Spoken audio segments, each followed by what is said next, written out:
ego, I've noticed there's a spiritual ego. The spiritual ego. Spiritual ego is worse. Spiritual ego means you have a sense of self that begins to form in your head, a self. Should you keep your awakening a secret, or is there wisdom in sharing it? There's a curious verse in the Upanishad. It goes like this.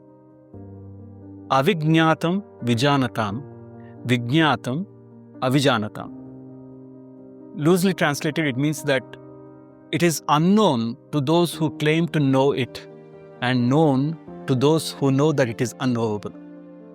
It is a paradox, but also a pointer to the difference between knowing the truth intellectually versus experientially. And people who scoff at those talking about their awakening usually quote this line from the Upanishad. Their argument, which is a sound argument by the way, is that awakening is ego dissolution, not ego decoration. A true awakening shakes your foundations. It shows you that the I, the me, the my journey was never real to begin with. This aside, I think there are two more good reasons why talking about spiritual awakening is discouraged. Reason one, spiritual ego. Truth isn't something the ego can process, but the ego is clever. It will wear a saffron robe, grow a beard, and change its name if it has to. It doesn't want to die. It just wants a new identity, a spiritual one. And sometimes that's even harder to dissolve than the old one.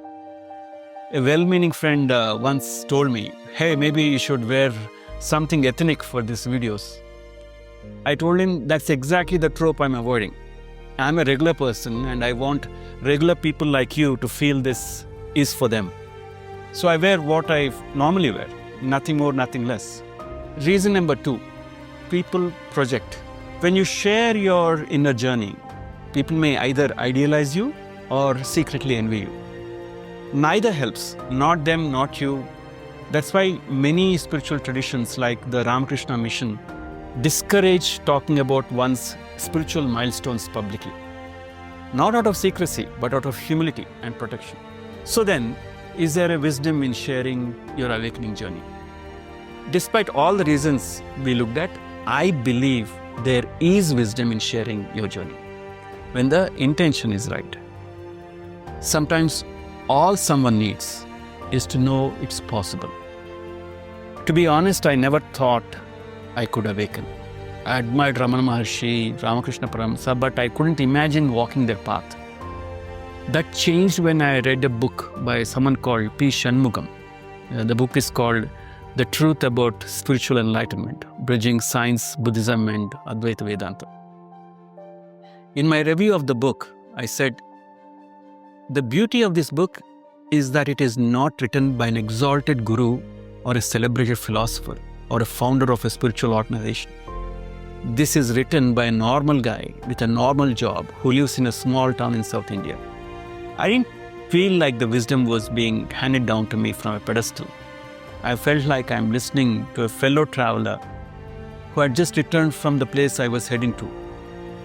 I could relate to this guy.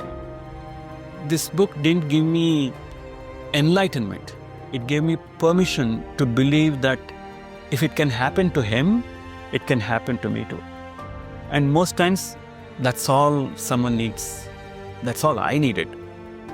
So my rules are, if you talk about your awakening, talk about it not to impress, not to stand out, but to say, this is possible for you too.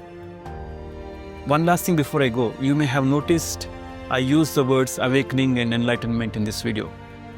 Most people use those words like they mean the same thing. But in my opinion, they don't. And misunderstanding the difference can keep you stuck, or worse, make you chase something that was never the point. That's what we'll look at in the next video. If it doesn't pop up after this one, hit the subscribe button and tap the bell icon. That way you'll know when it drops. Subhamastu.